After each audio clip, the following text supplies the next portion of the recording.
So students, we were discussing about the theory of spontaneous generation. Then after that we studied evidence against the theory of spontaneous generation. So we discussed Brady's experiment. So the second experiment that proved, means that disapproved the theory of spontaneous generation, that was given by Louis Pasteur in 1864. And this experiment that was done by Louis Pasteur, that is known as Pasteur's experiment.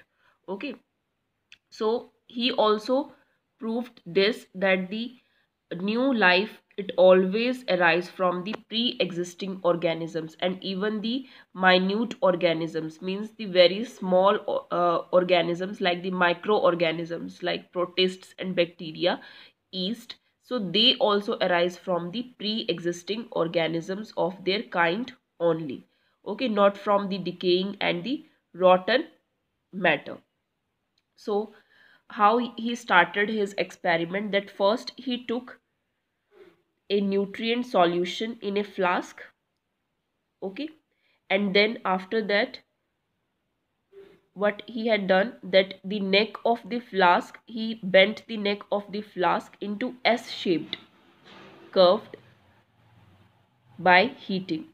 Okay, here you can see that the neck that is straight, and this flask, it is containing the nutrient solution. And when he heated the neck, then this neck of the flask, it bent into S-shaped curve, and this is containing the nutrient solution. Then after that, he heated this nutrient solution for several minutes. Okay, so all of you know that when any solution, or like if suppose water also you can heat, then what will happen, it will become sterilized.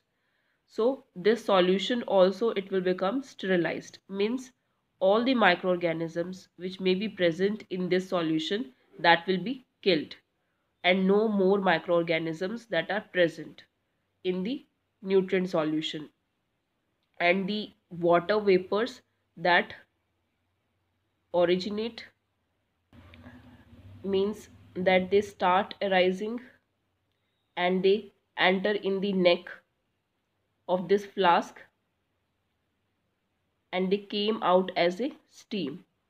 Okay, but some amount of the water vapor, it collected in the S-shaped curve. Okay, when you will heat this nutrient solution, then the steam arises, but some amount of the water vapor, it collected here in the S-shaped bent tube. Okay, then it will condense, and after condensation of the water vapor, it will act as a filter. Okay, means this water vapors, they will collect here, they will condense, and after condensation, they act as a filter, and they trap the dust particles which enter from the air into it, and even they trap the microorganisms also.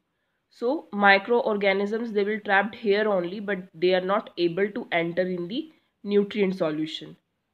Okay, it means that in the flask, in the round bottom flask, no life arises, but many microorganisms, they developed in this bent shaped tube. Okay, S-shaped tube. And if suppose we will take the another condition where you sterilized the nutrient medium, like in the first case, but the neck that is broken, means the open flask. Okay, there in that case, the neck that is of bent shaped, but here the neck that is broken, or you can say open. Then what happened? Still after sterilization, after some time, the microorganisms, they start appearing in the nutrient media as the neck that is in direct contact with the air. Okay, so this proves that new life comes only from the pre-existing life, not from the decaying and the rotten material. And this process, means this theory, that the new life always comes only from the pre-existing life. It is known as biogenesis.